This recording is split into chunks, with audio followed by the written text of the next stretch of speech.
தடுத்து அவர்கள் மீது பதில் தாக்குதல் நடத்தினர். இதில் வடமாநிலத்தைச் சேர்ந்த 4 பேருக்கு லேசான காயம் ஏற்பட்டது. இச்சம்பவம் குறித்து தகவல் அறிந்த கொளத்தூர் போலீசார் சம்பவ இடத்திற்கு விரைந்து சென்று தாக்குதலில் ஈடுபட்ட சுற்றுலா பேருந்து ஓட்டுநர் சிவநாராயணன், அஜய் உட்பட 4 பேரை காவல் நிலையம் அழைத்து வந்து விசாரணை மேற்கொண்டனர். மேலும் காவல்துறையினரை தாக்கியது மற்றும் பணி செய்ய விடாமல் தடுத்தது உள்ளிட்ட பிரிவுகளின் கீழ் வழக்கு பதிவு செய்ய உள்ளதாகவும் காவல்துறையினர் தரப்பில் கூறப்படுகிறது. இந்த நிலையில் வடமாநில சுற்றுலா பயணிகள் புகார் அளித்துள்ளனர். அதில் சோதனை சாவடியில் நின்றிருந்த காவலர்கள் பேருந்தை வழிமறைத்து பணம் கேட்டதாக புகார் கொடுத்துள்ளதாக கூறப்படுகிறது. இதனை விசாரித்த சேலம் மாவட்ட காவல் கண்காணிப்பாளர் கௌதம் கோயல், வடமாநில சுற்றுலா பயணிகள் அளித்த புகாரின் அடிப்படையில் மதுவிலக்கு காவலர்கள் செந்தில்குமார், முத்தரசன், சுகவனேஸ்வரன் ஆகிய 3 பேரையும் பணியிடை நீக்கம் செய்து உத்தரவிட்டுள்ளார். தமிழ்நாடு போலீஸ் 2 பேர் என்ன பண்ணுவாங்க? என்ன ஒரு 100 ரூபா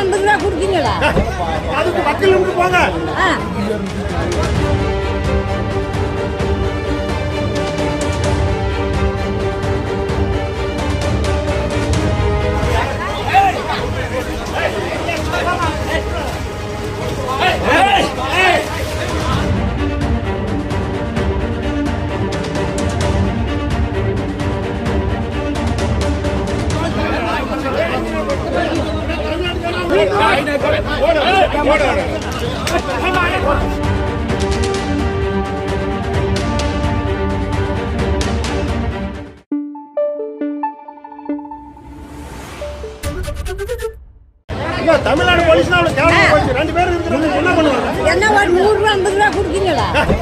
அதுக்கு மக்கள் இருந்து போங்க.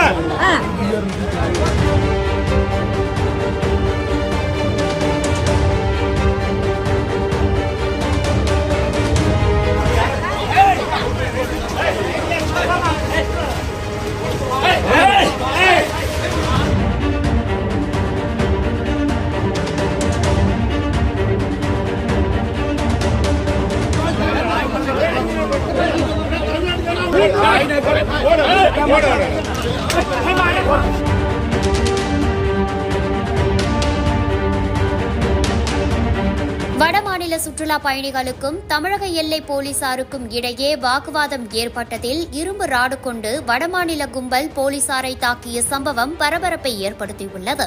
சேலம் மாவட்டம் மேட்டூர் அடுத்த காரைக்காட்டில் தமிழ்நாடு மதுவிலக்கு சோதனை சாவடியில் போலீசார் உத்தரப்பிரதேச சுற்றுலா பேருந்தை தடுத்து நிறுத்தி சோதனையில் ஈடுபட்டனர். குறிப்பாக பணிமாறும் நேரம் என்பதால் சோதனை சாவடியில் போலீசார் அனைவரும் சீருடையில் இல்லாமல் சாதாரண உடையில் இருந்தனர். இந்த நிலையில் சுற்றுலா பேருந்து ஓட்டுநரிடம் போலீசார் வாகனத்தின் ஆவணங்களை கேட்டுள்ளனர். மேலும் பேருந்தின் ஓட்டுநரிடம் சோதனை சாவடியை கடந்து செல்ல பணம் கேட்டதாகவும் கூறப்படுகிறது. இதனால் உத்தரப்பிரதேச சுற்றுலா பயணிகளுக்கும் சோதனை சாவடி காவல்துறையினருக்கும் இடையே வாக்குவாதம் ஏற்பட்டது. இதில் வடமாநில சுற்றுலா பயணிகள் இரும்பு ராடு கொண்டு போலீசாரை தாக்கியதாக கூறப்படுகிறது. தாக்குதலில் தலைமை காவலர்கள் 2 பேர் பலத்த காயமடைந்தனர். இதனை கண்ட அப்பகுதியைச் சேர்ந்த கிராம மக்கள் போலீசாருக்கு ஆதரவாக சென்று சுற்றுலா பயணி